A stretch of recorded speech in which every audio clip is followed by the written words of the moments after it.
J'ai vu le camion de la gendarmerie venir le chercher. Quand on n'a que 7 ans ou 6 ans, qu'est-ce que vous voulez faire?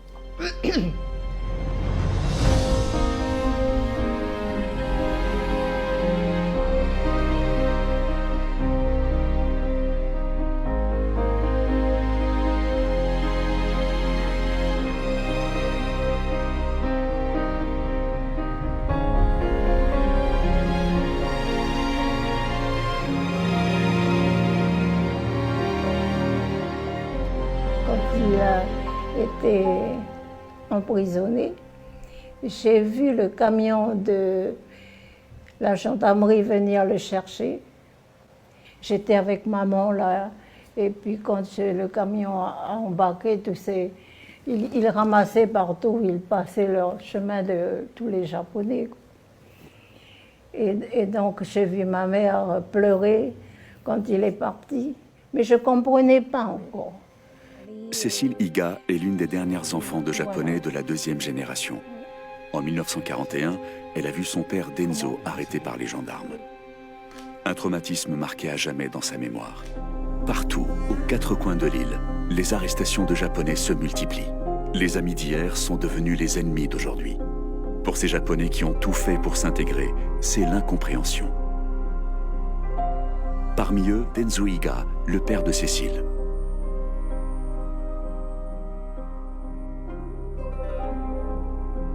J'ai vu mon père monter dans ce camion puis nous faire signe comme ça. Et puis, pour moi, c'est comme si qu'il allait se promener quelque part.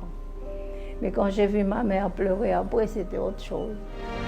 En mars 1942, la puissance américaine déferle sur la colonie et les familles de Japonais sont devenues des parias. C'était très difficile.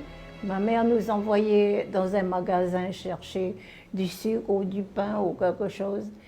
Je suis allée avec une autre petite fille. On est allé là, on a attendu au moins 1 heure. Les gens qui servaient là, il y avait 2 dames. Elles ne s'occupaient pas de nous. Elles nous ignoraient, elles racontaient leurs histoires, elles riaient.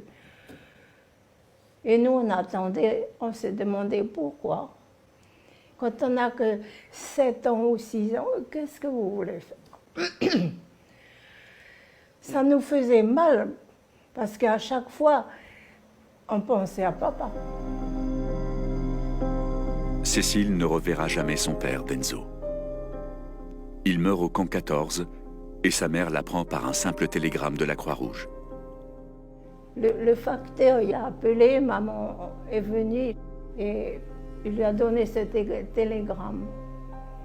Et quand elle a lu ça, c'était vraiment la fin du monde pour elle.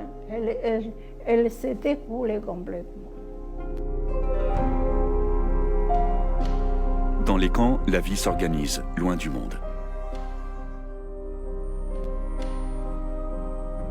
Les mois passent, les saisons aussi, mais ils attendent patiemment la fin de la guerre, persuadés qu'ils vont enfin revenir chez eux.